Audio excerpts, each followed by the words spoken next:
વડાપ્રધાન નરેન્દ્ર મોદી સુરત આવી રહ્યા છે ત્યારે લિંબાયત ખાતે પોલીસના રિહર્સલ સમયે સાયકલ લઈને ભૂલથી પ્રવેશ કરનાર બાળકને એક પોલીસ અધિકારીએ નિર્દયતાથી માર્યો હતો, જે વિડીયો વાયરલ થતા લોકોમાં ભારે આક્રોશ જોવા મળ્યો હતો. સુરતમાં વડાપ્રધાન નરેન્દ્ર મોદીની મુલાકાતને લઈને કડક સુરક્ષા વ્યવસ્થા ગોઠવાઈ રહી છે. વડાપ્રધાન 2 દિવસ માટે સુરત અને નવસારી ખાતે યોજાનાર વિવિધ કાર્યક્રમોમાં હાજરી આપવાના છે.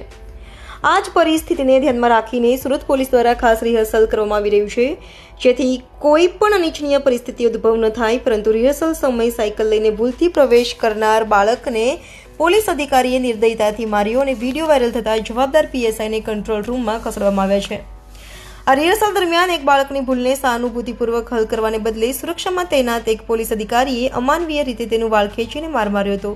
તે બાળક ફક્ત ભૂલથી સાયકલ લઈને કન્વોયના રૂટ પર પહોંચી ગયો હતો, જે વિડીયો સોશિयल मीडिया में ઝડપથી વાયરल થઈ જતા नागरिकों में भारे रोष भभूकी उठ्यो तो.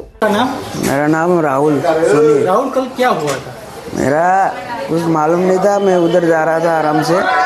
वो मोदी आ रहेगा तो मालूम नहीं था. मेरा आराम से चौक गया. वो अभी नया नया था. मैं कुछ किया बन नहीं. मैंने गलती तो मेरी था. मैं गया, उसने बोला लिया, मैं घूम लिया वहाँ से.